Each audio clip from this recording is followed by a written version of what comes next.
సక్సెస్ని హ్యాండిల్ చేయడం అందరి వల్ల కాదు అని చాలామంది చెప్తూ ఉంటారు, వినుంటాం. కానీ ఇప్పుడు నిజంగా చూస్తున్నాం. ఇది ఒకటే కాదు, ఇంకోటి కూడా ఉంది. పిచ్చోళ్ళ గురించి వినడమే కానీ లైవ్లో చూడడం ఇదే ఫస్ట్ టైం అని బ్రహ్మానందం గారి డైలాగ్ ఒకటి ఉంటుంది. సో ఎగ్జాక్ట్లీ అలాగే ఉంది మన Bigg Boss season 9 Telugu commoners పరిస్థితి. అరే 2 వారాలు అయిపోతుంది ఆల్మోస్ట్, అండ్ ఇంతవరకు ఒక్కరి మీదనన్నా ఒక మంచి ఇంప్రెషన్ వచ్చిందా ఎవరికైనా? 1% అయినా ఒక్కరి మీదనన్నా, కామనర్స్ మీద ఏ ఒక్క పర్సన్ మీదైనా, ఏ ఒక్క మనిషికైనా మంచి ఇంప్రెషన్ వచ్చిందా ఇంతవరకు? ఎందుకు రాలేదంటారు?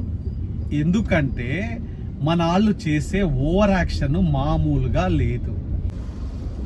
ఇప్పుడు సెలబ్రిటీస్ ఉన్నారు కదా, అంటే చిన్న పెద్ద అనే సెలబ్రిటీ కాకుండా వాళ్ళందరూ ఆల్రెడీ ఒక కెమెరాకి ఎక్స్పోజర్ ఉన్న వాళ్ళు, ప్లస్ కొద్దో గొప్ప పాపులారిటీ చూసిన వాళ్ళు, అండ్ జనాలను ఎంటర్టైన్ చేసిన వాళ్ళు, అండ్ వాళ్ళకంటూ వాళ్ళ ఓన్ స్టైల్లో వాళ్ళకు ఒక ఇమేజ్ ఉంది. అలా కాకుండా ఫస్ట్ టైం కెమెరా ముందరికి వచ్చిన వాళ్ళకి ఎంత డెస్పరేషన్ ఉంటుంది, లేదా ఎంత అతి చేయాలని ఉంటుంది, అది మన కామనర్స్లో క్లియర్గా కనిపిస్తుంది.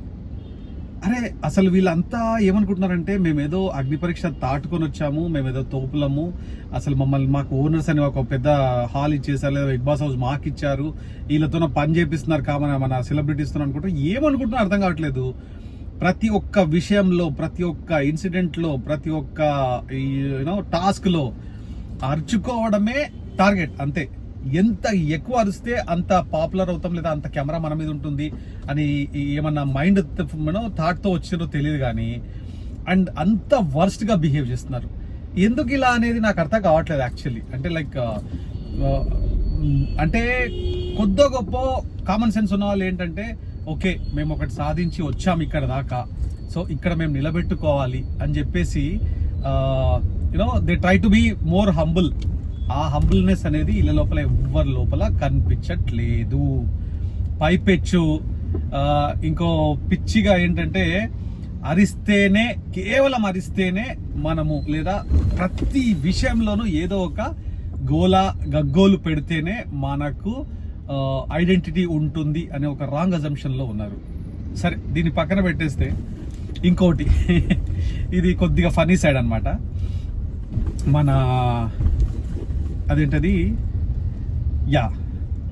పవన్ కళ్యాణ్ ఏమో రీతు వెనకాల ఉన్నాడు, రీతు ఏమో డెమాన్ పవన్ వెనకాల ఉంది, డెమాన్ పవన్ ఏమో తనూజ వెనకాల ఉన్నాడు.